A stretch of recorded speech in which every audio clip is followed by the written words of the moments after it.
مسابقه مالک آرش مولایی از افغانستان در مقابل دیوید راند از انگلستان در خدمت شما عزیزان قرار داریم. این مسابقه در سازمان سوپریور چالش کشور سویدن برگزار شده. خب حالا هر دو فایتر به معرفی گرفته میشن. داور قوانین را به هر دو فایتر میگه و قبل از شروع مسابقه دوستان عزیز لطفاً جهت حمایت از ما ویدیو را لایک کرده و کانال را سابسکرایب کنید. خب حالا راند اول مبارزه آغاز خواهد شد.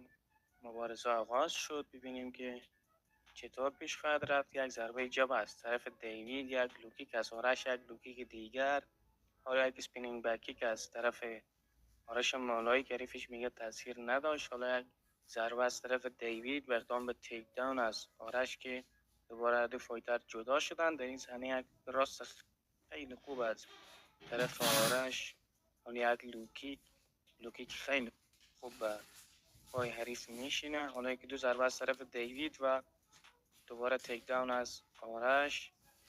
ضربات خیلی خوب به سر صورت دیوید میکوبه و در این صحنه دیوید از فرصت استفاده میکنه و دوباره بلند شد و در همه حالتی که بلند میشه مالک آرش مولایی را بلند میکنه، میکوبه بر روی زمین و دوباره مسابقه را تحت کنترل خودش میگیره.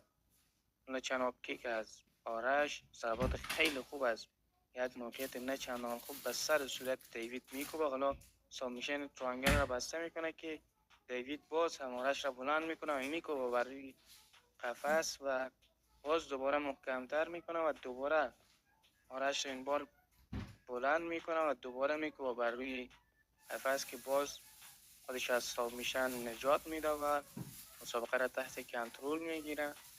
یک ضربه خیلی خوب از آرش، ضرباتی از هر دو فایتر زده میشه که حریفش دوباره عقب نشینی کرد و هر دو فایتر بلند شدن. حالا یک کوک راستش خیلی خوب از دیوید به صورت آرش میکوبه و دوباره مسابقه بر روی زمین رفت و در این صحنه یک آبکیک خیلی خوب به صورت دیوید برخورد میکنه که دوباره عقب میره و مسابقه سرپا شد. حالا چند ضربه مشت خیلی خوب از طرف آرش به صورت دیوید میکوبه.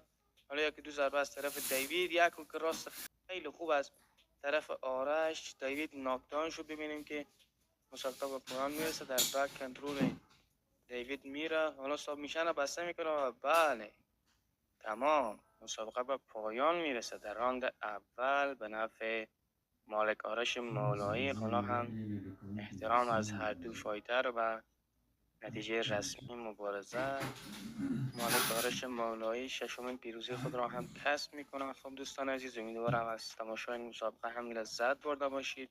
اگر میخواید مسابقات بیشتر از این فایتر برایتان قرار دهم در کامنت بنویسید و جهت حمایت از ما ویدیو را لایک کرده و کانال را سابسکرایب کنید تا ویدیوهای بعدی. خدا نگهدار.